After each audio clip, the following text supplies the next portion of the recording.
Ideas are the building blocks of every human endeavor. Every poem, every story, every invention, every process starts with an idea. And tonight's speakers and moderator inhabit the world of ideas. Brian Kelly has been the chief editor at U.S. News and World Report for 12 years. Prior to joining U.S. News and World Report, he was a senior editor at the Washington Post. He's the chairman of the U.S. News STEM Solutions. He's the author or co-author of several books, including Adventures in Porkland and The Last Forest. He's appeared on numerous television and radio programs, including CBS This Morning and NBC's The Today Show. He is vice president of the Economic Club of Washington, a board member of the Children's Inn of the National Institutes of Health, and a former board member of the World Affairs Council of DC. Rafe Sagalyn is a partner with ICM Partners, one of the world's leading talent agencies. He represents leading journalists, public intellectuals, business thinkers, and novelists, including authors such as Robert Reich, David Ignatius, Francine Matthews, and our own Colorado Senator, Michael Bennet. Previously, Rafe worked for Pocketbooks, Simon Schuster, Beacon Press, and Little Brown before moving to Washington, D.C. to work for the New Republic. Rafe is also the author of 2 books. Nicole Magistro is a reader, writer, journalist, bookseller, consultant, and community leader in Eagle County. She is the proprietor of the Bookworm of Edwards. She's the recipient of the WNBA's Pennell Award and the James Patterson Indie Bookseller Grant. She judged the Kirkus Prize for Fiction, and she has served various nonprofits, including the American Booksellers Association, the Literacy Project, the Mountains and Plains Independent Booksellers Association, and Vail Mountain School. Before I hand it off to Nicole, just one more reminder, please put your questions and comments in the Q&A at any point during tonight's program, and I'll share as many of those as I can with tonight's speakers. Thank you, and Nicole, it's all yours.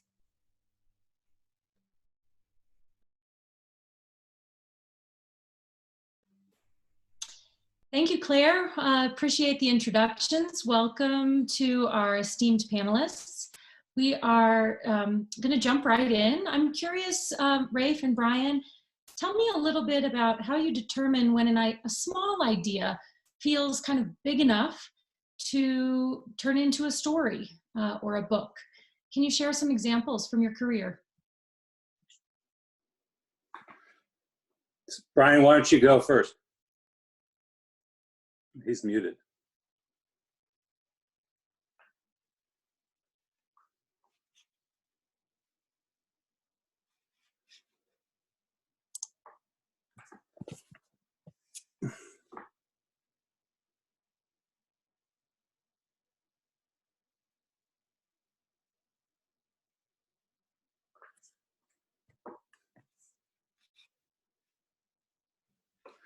Okay, I'm out of Zoom jail. The host needed to unmute me. And I can't see Rafe. I don't know. We've got some technical issues here. So I'm sorry, Nicole. Tell you. So start. There's Rafe. We're back in business here, but Rafe's muted. So and Nicole's muted. So everybody needs to be unmuted.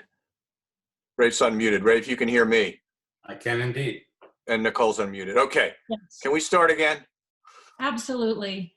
Sorry for the technical difficulties, everyone. I'm curious about just from Brian and Rafe, tell me a little bit about how you determine when you have a small idea, how it feels big enough to turn into a story or a book even. Share some examples of when something was kind of in the back of your mind rolling around for a little while before it became that big idea. So I will start. You know, we were saying before, Rafe and I are both inside the Beltway veterans. We've both been here a long, long time. We live in that world. Some people think that's good, some people don't, but it's where we make our living. And there's a lot of ideas floating around. We're interesting because we're sort of at two ends of the spectrum in terms of bookends. Rafe Rafe's in the book business, and I should mention, Rafe and I have been friends for a long time. So anything I say that doesn't sound the least bit flattering is unintentional.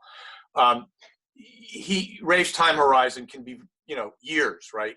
A big idea that may take an author 5 years to write and, years to publish. I've been in the newspaper business. I've been in the magazine business. My time horizon is a little twitchier. So I may come to work on a Tuesday, get up in the morning, read the newspaper and say, oh, wow, that's a great story in the New York Times. What are we going to do to take that and move it to the next level? But I think that when you're in the magazine business, as I am, you can't just live by little tidbits. You need big ideas. You need things that are concepts that you can grab hold of and drive forward. So you had mentioned in the intro that I'm the chairman of STEM Solutions. That's a conference that we started doing about 10 years ago. And it started with an idea, STEM being, I think folks probably know, science, technology, engineering, and math. It's one of the big issues in America right now. Why, we need more people with expertise in those areas. We need more students to be studying those subjects. And as you guys know, we rank colleges and universities. It's a big thing, big part of what we do. We also rank jobs and careers. And one of the things that I looked at one day, I was looking at a vast trove of data, and it showed that so many of the high-paying jobs, so many of the opportunities in the workforce were related to technology, engineering, computer science, that whole world. And yet the students that were going, following various course paths weren't really, enough of them weren't following that path. So that was an idea that I said, wait a minute, this is a disconnect. What can we as journalists do to try to explain that disconnect and provide useful information for people to act on it? So we ended up starting the first national conference called STEM Solutions. We invited CEOs and HR directors and educators. We put CEOs and educators together. They never had been talking to each other. And the CEOs are like, I need 50, COBOL programmers, COBOL in those days, old. And the educators say, well, I didn't know that, well, you need a bigger computer engineering department. So it was a great opportunity for us to do cover stories, for us to rank STEM high schools. What are the best STEM high schools in America? You need the data to understand who's doing a good job, to create information for students and parents. What can I do to get my kid on a track to get one of those degrees and get one of those high-paying jobs? And you can't do it when you're a senior in college. You got to do it when you're in 4th grade. So it became this enormous suite of content that we still do. And, we really changed the way a lot of people thought about education. And there are now, Princeton last year had more STEM majors than any other discipline. So, you can move the needle with an idea that has power like that. And in my world, that helps people, because to me, if it doesn't help people do something, take action, it's not worth doing. That's right. And Rafe, would you like to talk a little bit about where some of your ideas come from, or your authors' ideas that you represent? Especially I'm thinking of authors like Daniel Pink or Rick Atkinson. Sure. I mean, let me start at my origin story, and then but those are two of my close friends and most extraordinary authors, which many people may be familiar with. But I had one of my first great wake-up calls in the idea business on the selling side, because the thing about ideas, there's the creation and then there's the selling. And what I do as a literary agent is marry those two together. And but my origin story started when I was working for the New Republic, which had a small book division. There were just 2 of us, and I was running the marketing. And we had a sales conference, and Simon & Schuster was our distributor. So I went to my very first sales conference, and I was nervous as hell because I was presenting 6 books to a sales rep, a auditorium full of 50 house sales reps. Nicole, you'll know this and how amazing that is, because today, sales, Simon & Schuster and Random House do not have a team of sales reps of that size, but then they did. And so I was at the swimming pool the morning of my afternoon presentation, very nervous, and I ran into Charlie Roberts, the Texas sales rep for Simon & Schuster, and I told him my story, and I was very nervous. And he said, "Rafe, don't worry, just remember one thing. Every book has to be presented in one of three ways: not since, for the first time, or in the manner of." And I've been taking that message with me for all these years: not since, for the first time, or in the manner of. So then flash forward to my very first client. My very first client was the next door neighbor of my mother's travel agent in Springfield, Massachusetts. His name was Jim Trelease. He was the cartoonist for the local newspaper, the Springfield Union. And on his own, he moonlighted by going around to local schools and preaching the joy of reading aloud to children. He urged all teachers to read aloud to their kids because he had parents who read aloud to him. And I thought, and I met him through my mother's travel agent, Shirley Human. A, I had no clients, so I was very happy to meet him. But B, he had this idea, the powerful age-old idea of reading books aloud to kids, to your children, and to students. And we took his little mimeograph pamphlet, and I went to New York publishers, and I had 15 rejections until one and I started my cover letter saying, "For the first time, a classic book on how to read aloud and what books are better to read aloud to children than others." And finally, after 15 rejections, Penguin said yes for a tiny advance of $5,000. And then when the book came out in the fall of that, the next year, Dear Abby, who was the Oprah of her day, she wrote a column. She had discovered this little book. She had discovered it, and she wrote a great phrase, which I'll always remember. She, in her syndicated column, called it the best lifetime gift a parent can give to a child. The next day, Penguin got the largest single-day order in its history of 400,000 copies. And so for the next 30 years, Jim Trelease went on the road preaching the joys of reading aloud to children. So there was just a simple core idea, and it had a supporter, which was me. And it's been one of the most blessed stories that I've ever had. Flash forward to the Dan Pink story. My favorite Dan Pink story, whom you may know, is writes a lot of very best-selling books about the workplace and society and the work-life balance. So he wanted to write a book about sales. He said, everybody thinks of sales as yucky, icky, and he had a word cloud in his book with all those adjectives. And he wanted to demystify the world of sales.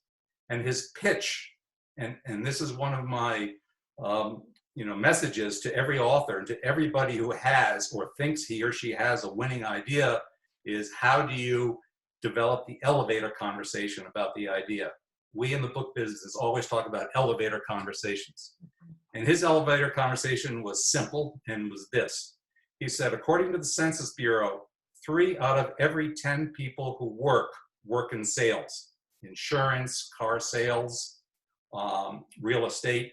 But his message was the other 7 out of 10, they're in sales too, and they just don't know it. And so that was the idea behind a book called To Sell is Human, which became a major #1 New York Times bestseller. So there are just a couple of ideas of the road from idea to publication and the bestseller list. So $5,000 for your first advance, Rafe. You now spend that much on lunch every month, don't you? If only we had those business lunches anymore. Oh yeah, I forgot. We can't have lunch. Yeah, you could just send me the gas.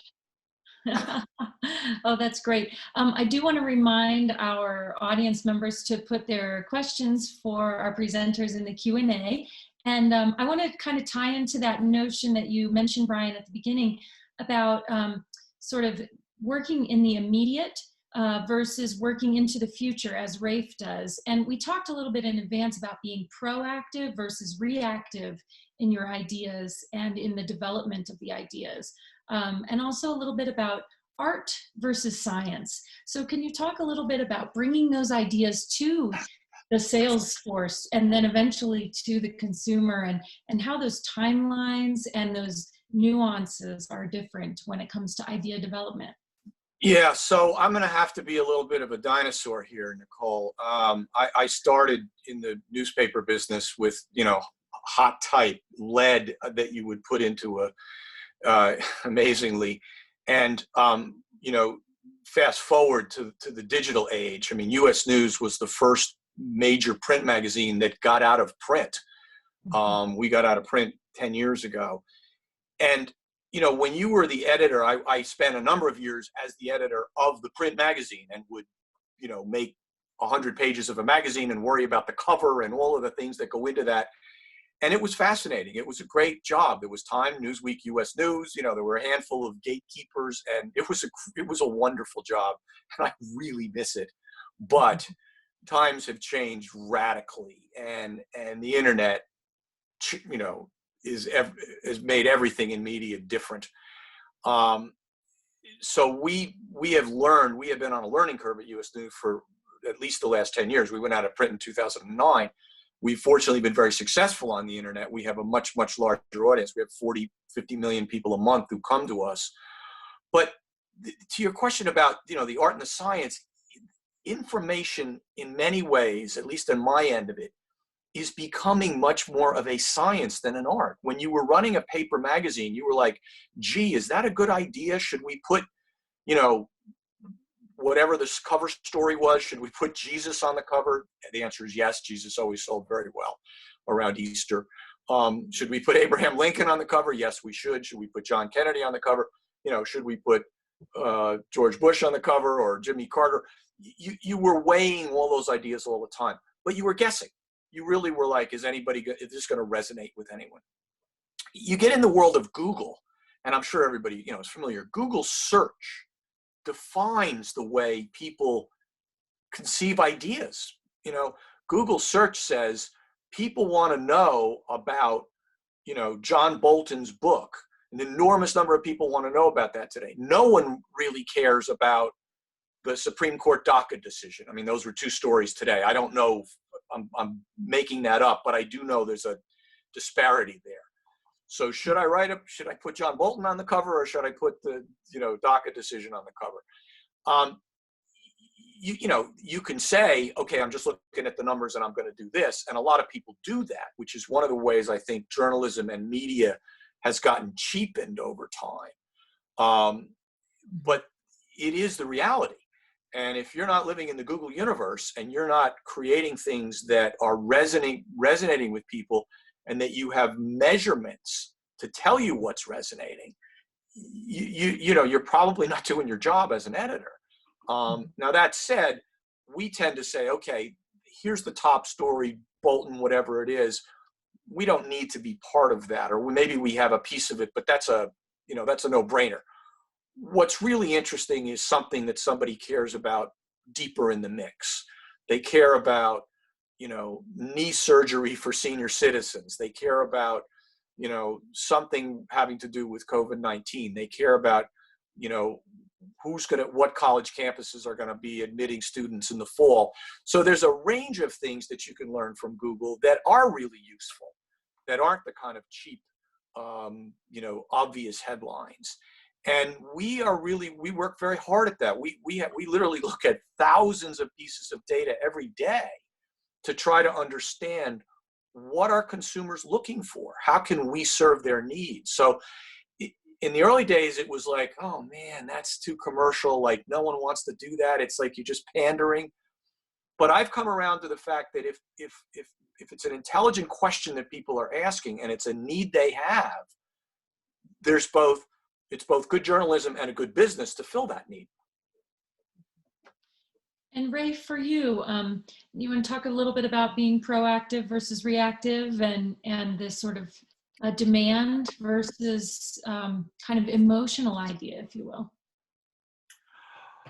Well, yeah. I mean, I think, one needs to be, very thoughtful, but what one needs to be, in my shoes as an agent, one needs to, climb the wall and get in front of editors, and there's a lot of noise, and that you have to, and let me just talk a little bit about what a high bar it is today, and sort of a little useful trend I think is is in order. And then let me just go back 10 years, and you will know this as well as anybody, because I think I'd like to say a little bit about the retail marketplace, because the retail marketplace in publishing dictates so much about the idea business and what publishers choose to acquire.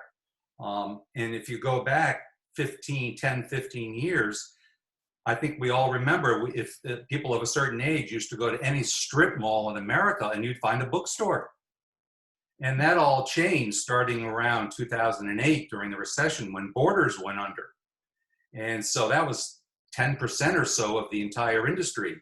And now flash forward to today, and now you find very few bookstores except for great bookstores like the Bookworm of Edwards.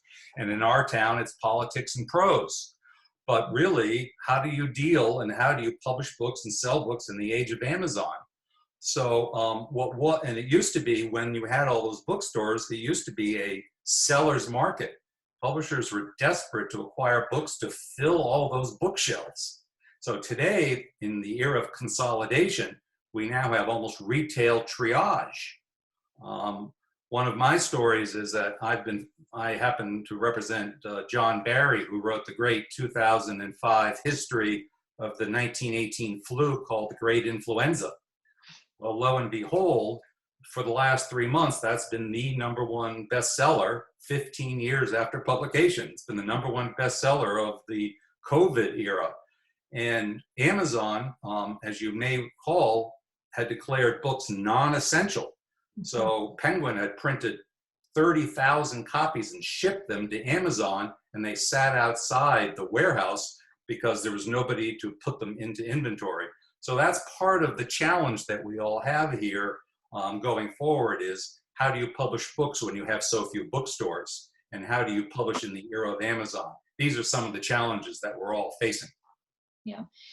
Well, and with that, I'd love to talk a little bit more about history and how history can be a new idea again. I'm curious about, you published Rick Atkinson, you mentioned The Great Influenza. Talk to us a little bit about that. How can history be a new idea and what do you look for? Well, this gets to a little bit of what Brian was saying is that, what is the #1 most popular college course at so many universities today? It used to be in the humanities, and today it's computer science. So, one of the great fears of historians is the decline of history. That I think you're seeing, I don't have the data, but I think you're seeing far less history that is taught, far fewer history books, except for those few who do break through. And I've been fortunate to represent a few of the great historians. And I'll give you one of the great Rick Atkinson stories is, if you don't know Rick, Rick was a Pulitzer Prize winning reporter for the Washington Post when he wrote his first book called The Long Gray Line about the West Point class of 1966. That was the fault line in American history.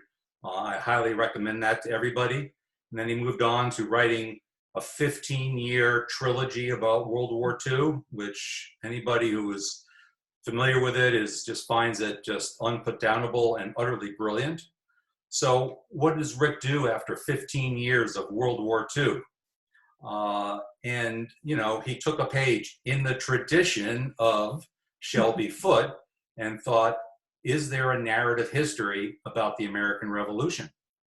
And this was what's so amazing in his thinking and his presentation is that there are thousands of micro-histories and the founding father biographies, but there is no narrative history that takes you from Lexington and Concord to Yorktown. And that's what we proposed. And Rick Atkinson is now just completed volume 1 of that history called The British Are Coming, and he's now on volume 2. And he is one of the very few fortunate historians who has found a very large audience. It also helps to be a brilliant writer, as Rick is. I've read that book. If anyone is, I highly recommend it. But I think there's also a lot of contemporary resonance in history, and I just think right now, I mean, Rafe mentions the flu book from John Barry. There's so many. I was just reading and was at a seminar about Albert Camus' The Plague, which I remember suffering through in college, and suddenly it's like, gee, I should have paid more attention. But I also think I've been very much on a kick. Just recently, you think of Black Lives Matter and all the issues we're facing now, go back and study Reconstruction. There's some brilliant books that help understand. I was reading the Grant biography and a number of other books. This was a hinge moment in American history that had tremendous promise and became a failure. And we are suffering the consequences of that failure today. So when blacks talk about systemic racism, the seeds of it are right there. And that history, it could have been written 20 years ago in some sense. So just because it's 150 years old doesn't mean it's not directly relevant. And, I was a history minor, so I have that, George Santayana quote in my head: those who don't, pay attention to history are doomed to repeat it. I wish more people paid more attention to history and read more history Nicole, books. can we turn the conversation over to you? Can we ask you a question? You are Okay. much more finger on the pulse. What is your market? What does your customer look for in history and other subjects? I think just as you kind of pointed out, narrative history seems to be a way for people to connect with what's happened from the past and kind of relearn or be re-educated on the things that they either forgot about or couldn't remember. So definitely that category. And I'm thinking of books that were so popular and continue to thrive, like the David McCullough books, Pioneers, for example, this past year was fantastic. Boys in the Boat, Jungle of Stone, those books that just bring alive a part of history that we had sort of deeply remembered but not relived. And so execution is a really important part of that, I think, and that's what we as booksellers do, is try to provide that kind of connection, right, between How much the do you reader and curate? How much do your customers look for you for that kind of advice? 100%. I think, certainly customers come in looking for specific things, but they often are coming in to find a connection to the right book at the right time in their lives. And that goes for history and any other category or genre in our store for sure. I love the recommendations. Thank you, guys. And I know that we do have some questions from the audience. So I wanted to see if we want to bring any of those into the mix right now, Claire. Thank you. And I just wanted to say very quickly to Rafe that Mr. Talise's book was given to me when I was expecting my first child. So I'm so thrilled. Wow, you're familiar with it. That's great. absolutely. I'd like to think my kids are better or more avid readers, but they are 15 and 17, so it's a little difficult right now. Speaking of young people, Bob has asked the question, what advice do you have for a young person who aspires to be a writer? I'll take a first jump at that one, Brian. Write and keep writing and keep rewriting. Now, I think that there's a distinction between writing and getting published.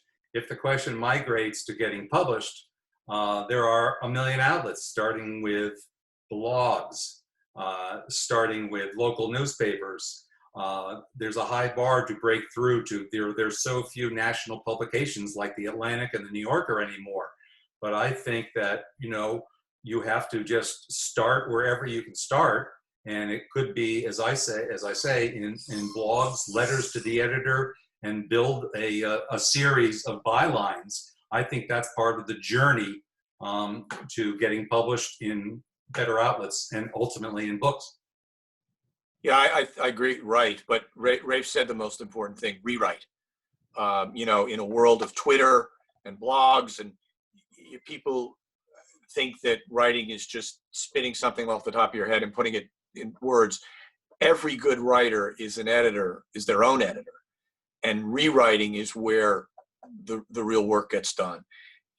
Anything you do, you sit and you look at it again, and you look at it again. You never press the button when you finish something, whether it's an email to your staff or whatever it is. I've seen those lessons so many times, and that's the fundamental craft. And then it's, where do you write? Who are you writing for? Tough world out there. the best way to make a living in writing is probably being a screenwriter these days, right? I mean, that's, you know, the new hot topic. There are hundreds and hundreds of things being produced out of Hollywood. The old newspaper days are almost gone. You know, I started on a small newspaper and moved to a bigger newspaper. It was a wonderful progression that was kind of, you know, a very clear career path. That doesn't exist anymore. You know, a lot of it is going to be digital. It's going to be smaller websites. You know, if you're in high school, write for your high school website. If you're in college, write for your college site. But I think, you know, learn the craft. To be a writer is to suffer some pain and to, you know, take your time and think. You know, rewriting is about thinking, not just putting words on a screen. I agree with that. And I just wanted to share a question from Julie. She just wants to know the title and the author again of that history of World War II. Rick Atkinson is one of the really seminal historians of our time, and it's called The Liberation Trilogy is the name of the 3-volume history of World War II. It started with An Army at Dawn, the story of the war in North Africa, and that book won the Pulitzer Prize. Then he went on to the Italian campaign called The Day of Battle, and then he moved on to the final book in the trilogy called Guns at Last Light. 15 years, 5 years per book, an extraordinary achievement. That's great. You know, I want to come back to something, Brian, you said that I think rings true for me. Many people might know that I was a journalism major in college, and you know, came to the book industry through words and through love of reading and books. And the writers that I listen to, and I hear them speak about their books, they can talk about sort of a kernel of truth or a single idea, an essential truth of their book, whether it's fiction or nonfiction. And I wonder about those kernels of truth. What kinds of things do you think we as a society will be looking toward books in the future about? What kind of emotions are we going to be drawing upon to make those choices? Well, if you're talking about emotions, you've got the wrong guy. Rafe does emotion well. I'm pretty wonky. When I view the world through, you know, superpowers and trade agreements and budget deficits, and you know, that's kind of always been my experience. I started out as a business writer. I've covered political campaigns, and you know, when I think of, you know, what's the job of a president, you know, it starts with national security. It starts with, you know, balancing the budget. So I think those are all very relevant things going forward. I mean, I think we are again at a hinge moment in history right now, where a lot of stuff is up for grabs. A lot of stuff's going to be changing going forward. You know, what does it mean to be a conservative? I would have answered that question very differently 6 months ago. I think that landscape is changing. You have an extraordinary character in the White House right now. I'm not picking sides one way or the other at the moment, but you know, he is, besides the complexities of his character, he is very complicated in terms of his politics, which, you know, has defied traditional conservatism. You know, the fact that a quote unquote Republican administration is having a trade war with China, I think is a very profound thing. I do think that does trickle down to things that are more than wonky. You know, it involves farmers in Nebraska. It involves oil prices and a lot of things. But I look at those, you know, well, I'll defer to Rafe in a minute, because one of his early famous books was called Megatrends. And I think that was an absolute landmark book, but it also sort of taught us to think in terms of those big things that are coming down the pike, and, you know, then translate what will that mean as it cascades down to individuals. So I think there's some big things that are going to be interesting and worth delving into. But when you use the word emotion, Nicole, I just shrivel up because I'm not that guy. Brian, you were mentioning megatrends. Well, this is one of my very early books, but this was a book that talked about how we were moving from the industrial age to the information age. We were moving from an either or world to a multiple option world. It was the 10 trends changing our lives. But in the last 2 pages, he had a fantastic phrase, which is very relevant today. John Nesbitt said, "We are living in the time of the parenthesis." The time of the parenthesis is that time between eras when you don't know where you're going, but it is in those times that you can really break through and make a difference. And then so flash forward to a great example is that part of my job as a literary agent is I'm talking every day to dozens of book editors. And the question we're always asking is, what are you looking for? What are the trends that are coming? As Brian was saying, not next month, but next year and 2-3 years down the road. On one hand, nobody knows anything. It's all up for grabs. But on the other hand, everybody is saying, coming back to the theme of tonight's conference, ideas matter. And there's a hunger for new thinking and new ideas. And that is where the glass is definitely half full.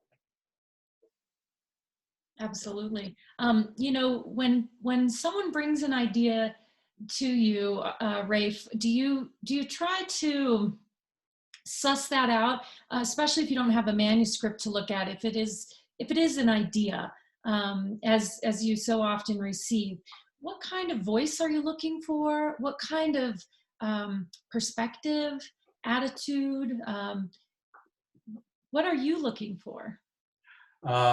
That's a really fantastic question. And that is really defines what's very exciting about what I do day in and day out, because you're looking for, in 2 cliched words, something new and something different. And then it's got to be something that breaks the mold that isn't in the Me Too world of that's been done 100 times before. But the other thing that we're looking for is an author who has kind of the authority and the voice to be able to capture that idea in a very compelling way. And I'll just give you one of the great examples from another very well-known author who I also had the pleasure to work with, named Robert Putnam. Robert Putnam is a social scientist at Harvard. He would forever be a pointy-head academic, except for one thing. He came up with a title which started in an academic journal called the Journal of Democracy. And he was talking about, his theme was social capital. And he came up, and I had nothing to do with it. I'm in the title business, but he had the title. And the title of his paper was called Bowling Alone. It's a very famous concept now, but if you don't know it, and the whole concept behind it was that bowling was the most popular recreational sport in America. More people went bowling than did any other sport, but bowling league attendance was way down, hence people were bowling alone. It was all about the decline of community, and people weren't joining civic organizations. And Bowling Alone then became one of the most famous social research science books of the last 25 years. And so anyway, there's a case where he had the idea, but he had what we call the packaging, the phraseology, and that's part of what we're all looking for. There's a great idea, but you have to develop it, frame it, and package it before you want to go to market.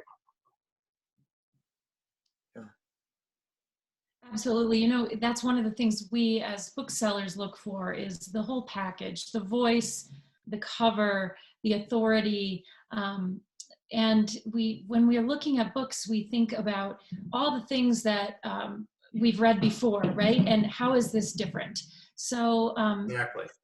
With that, Brian, I'd like to ask you, you know, you had a pretty different idea back in 2009 to get rid of your print publication altogether and led the way. I wonder what it was like to have that idea and what it was like to first present it. Can you talk a little bit about coming up against presenting controversial ideas? Yeah, wow, that's a good question. I'm having all these flashbacks now. Part of it was, you know, I'd been in the business for a long time. I had worked for a small magazine in Washington, Regardy's magazine, in the early 90s. And we were very tied to the regional economy, and it was very real estate centric. And the real estate economy collapsed, and we could see the end coming. And you had this sense, I'm on the train tracks, the train is coming at me, I can't get off the track. And you know, fast forward almost 20 years later, I had that same sensation, and I thought, I'm just not, and that magazine went out of business. I'm just not going to do that again. And, you know, sometimes the decisions aren't that hard because it just doesn't seem like there's an alternative. I just had this sense, you know, the advertising market, which we were so dependent on, was making a bit of a comeback in those days. But I had this phrase, I think it was a literary phrase from someplace, this is a false dawn. It's not, the sun's not really coming up. You know, it's 4 o'clock in the morning. It's still going to be dark. And it was interesting because we were owned by Mort Zuckerman, the real estate magnate, very, very successful man in real estate. And he is very passionate about journalism, but saw the problem. And I think it was one of those cases where the business guys couldn't go to him and say, Mort, we have to make a big change. It was like, you're the bean counters. I don't want to hear from you. I went to Mort and said, Mort, we need to make a big change. And he said, what do you mean? I said, we got to get out of print. He said, are you kidding? And I said, no, I'm serious. There's no alternative. We have a decent internet business. We had been building it, but it wasn't flowering at all. But I said, we have to change our thinking. We're not in the business of putting ink on paper. We are in the business of creating information of certain categories. We're in the information of reaching an audience, and that if we can reach that same audience with quality journalism, we're never going to not be journalists. We're never going to not have journalistic sensibility. But if we can make that transition and number one, number two, survive. Mm-hmm. My business strategy was survive. And remember, this is 2008, 2009. We're in a recession. And Mort said, okay, if you're telling me, you're the editor, if you're telling me this is what we got to do, I'll buy in. And, it cost us money. We were losing money. But he said, give me a plan. And then my colleague, Bill Holliber, who was the CEO, said, thank God you did that. And then the two of us got together and we made a plan. And, it was like jumping off the diving board into a murky pond, but it worked. A year later, we had begun to come back up, and, now we've really done quite well. So I attribute it to genius. Lasted Newsweek in time. Well, I never look back. I attribute it to genius in the retrospect. And as they say, the history will be written by the winners, but a lot of it didn't necessarily have a clear alternative. And, we got lucky. So that's only for this audience. I'm not sharing that with anyone else because it's, I'm going to rewrite this when I do my memoir. Lucky or smart. Yeah. Better to be lucky than smart. So anyway, but it was, I think, again, we sort of stuck to our core values, that it was about the audience. It was about delivering information to people. The magazine had been around since the 1930s. My dad read U.S. News to me when I was 3 years old, which is why I'm a little bit, off.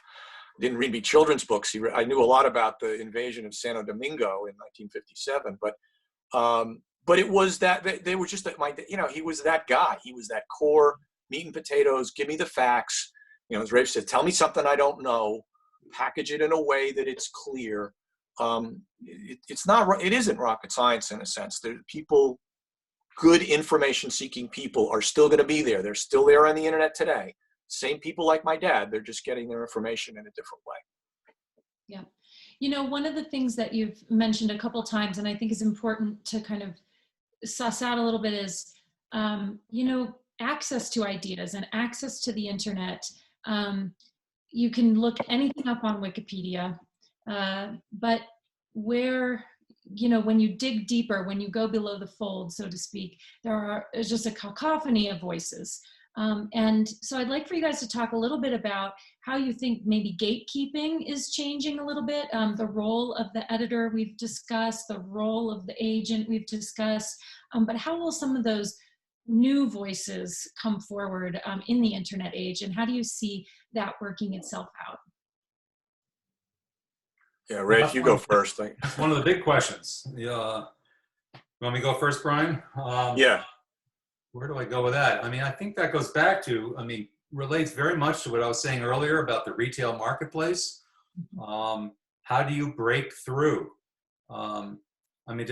Just brief detour to the last story. I mean, if you had I feel terribly for authors who had books coming out between March and August of this year, because there was, you didn't have access to the retail marketplace, but you also don't have access still today to media. Media was dominated by only one subject, and now it is utterly shifted. Who thought there would be a subject that could utterly replace COVID as the 24/7 subject? So we are, as we are all saying, and we all know, living in an extraordinary time. But if you do have that new idea, how do you break through? That's what's so hard. And, there are various strategies that we all talk about, but they do relate to what we were saying before. When Claire was asking about, what do you do, but how do you get published, is you've got to find your wedge. You've got to shape your idea. You've got to work your way up and think about the gatekeeping. I mean, one way to put it is, I think of book publishing as an industry of ambulance chasing. Publishers are late adopters. The early adopters are magazines. At the top of the list these days is The Atlantic. Almost any feature article in The Atlantic is 24 hours later a six-figure book deal. So a place like The Atlantic, The New Yorker, Rolling Stone, there are various out places, Fast Company if you're writing in the business space, the Harvard Business Review if you're in the business space. There are various touchstone places which have that gatekeeping role. So you've got to find your spot. You've got to be very savvy about entering and breaking through. Yeah, I mean, there are fewer and fewer gatekeepers. I think, there's a handful now. There used to be more. As I said before, I used to be one of those gatekeepers, and damn it, it was a good job when I had it. But I think the internet, you have to look at it both ways. The internet is a double-edged sword, as always. I'm not sure it's like one of those four-edged, Chinese swords or something. It cuts in multiple ways, and there are negatives for sure, but there are positives in that individuals have so much access to information, and people have to become their own gatekeepers. You have to become your own doctor now. You have to become your own financial advisor. I mean, everything is out there available, but you have to know how to research it. So I think that's the opportunity. I was talking before that I'm trying to find books on the Reconstruction, and I can't even go to the bookstore because it's not open. But I went on the internet, found 5 books, and went on Amazon, and they were all available. I mean, in 20 minutes.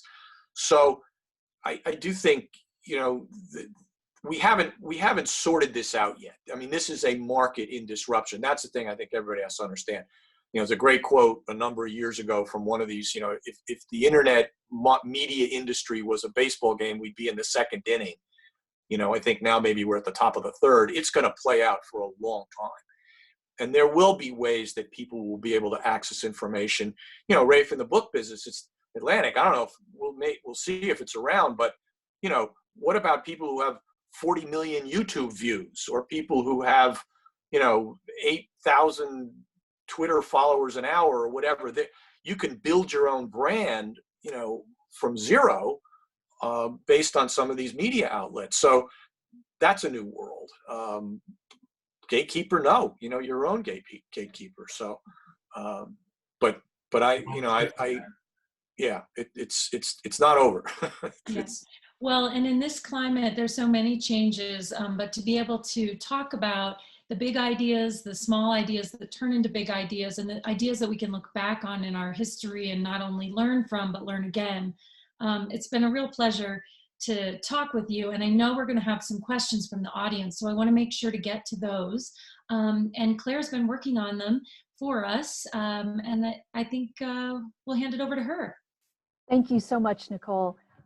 Bob asks, will it take billionaires to save print journalism? For example, the Washington Post. That's a temporary solution. I don't, newspapers were owned by billionaires, or people who became billionaires because they were very good businesses. Certainly throughout history. I mean, the Washington Post was once saved by a billionaire. Katharine Graham's father bought it out of bankruptcy in the 1930s. He was a major financier. Bezos has said, I will give you runway to the Post where I used to work. But he's not going to sit there and lose, $100 million a year ad infinitum. They have to be recreated as sound business models. But I think as an interim, you have Mark Benioff owning Time, you have Laureen Powell Jobs essentially owning The Atlantic. It's a good Band-Aid. It allows some quality journalism to survive, but it has to survive into the next generation where it needs to be a sound business. All right, Lauren asks, why is America experiencing a cult of personality? What got us here? So I guess the other question would be, do you agree with his assessment that we are experiencing a cult of personality? And do you have some ideas about how we got here? Rafe doesn't do personality books, but you should take that question first. Well, it depends what universe you're in. I work for a talent agency, which is has a huge presence in film, TV, and the like. And I think that is certainly true there. I don't think it's true in the book business so much. I think that the book business is always, there are name brands, but there are in every business. But I think, as we've been talking about, and it's exactly the subject we've been talking about, ideas matter, ideas do break through, and ideas create. There's always a hunger for a new voice. There really is in the book business. So I guess I'm not embracing the idea whole, in a whole cloth.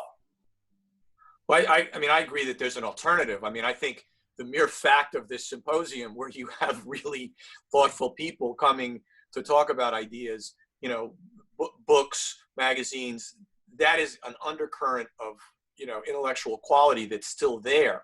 But absolutely, we live in a cult of personality. It's crazy. It's because it's TV, it's cable TV, it's social media.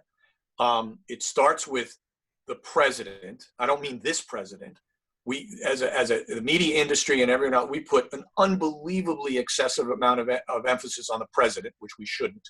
He is the number one celebrity in America, whether it's Obama, Trump, or whoever's next. We cover them way too much. I think it's a huge failing of Washington, particularly cable TV. I blame cable TV, 24/7. When they started it, I remember when CNN started, I thought, this is never going to last. That you can't fill 24 hours of airtime. Well, you can fill 24 hours of airtime, but it's with a lot of junk. And then you go down the food chain and you get into Hollywood celebrities and what else. People love that stuff, and some of it's probably harmless.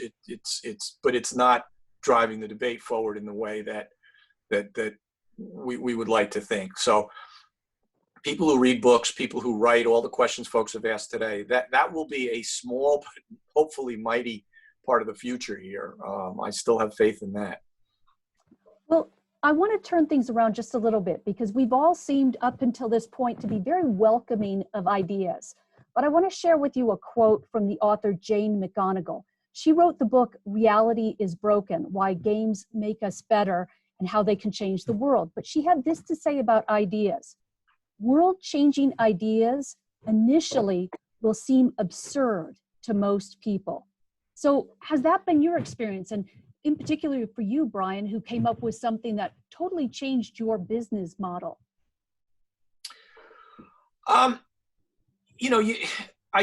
Ideas can seem absurd. That's the courage of your convictions aspect of it, that people who have had great ideas in history have often paid the price for them. There's lots of stories. Rafe can tell them, people whose ideas, came to fruition after they were dead or executed or whatever the circumstances were. Galileo, you go back through, speaking about history, ideas can be very unpleasant. But I sort of believe in the marketplace of ideas. I come back to my own background as somebody who majored in economics, that what I love about the internet, what I love about what we have today is it is so vast that there really is a marketplace. And I think good ideas overall will, have a better chance of flowering. I think the world is better that I'm not a gatekeeper, that I'm not the one who says this has to go on the cover of US News or this doesn't.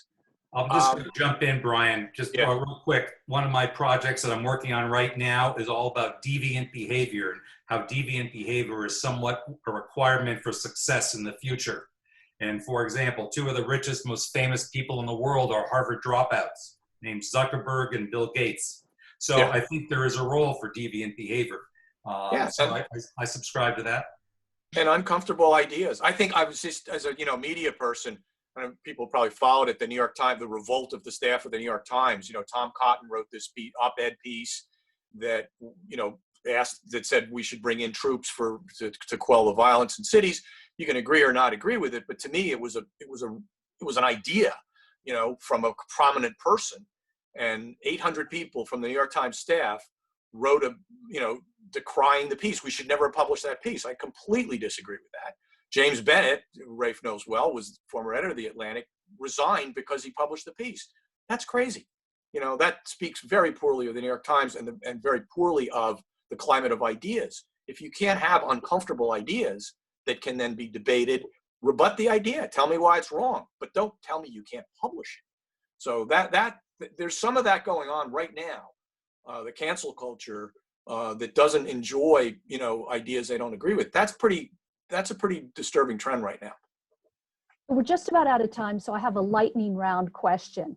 And that is, do ideas typically appeal to you as kind of love at first sight, or is it something that you're more methodical and slowly come to accept the idea or embrace the idea? For me, bingo. Sounds great. Love it. Yep, that's the way. I like that. I love the love at first sight analogy. Got it. If you don't get it, you don't get it. Yeah. Gentlemen, thank you so much. Nicole, thank you as well. You were the perfect moderator for tonight's program. I'm so glad you accepted. And Rafe and Brian, thank you so much for your valuable time spending it with our community this evening. And all of you who are watching this evening, thank you so much. And I hope we will see you back online next week for our program with Dr. Richard Haas and Jamie Metzel. Thank you and good night, everyone.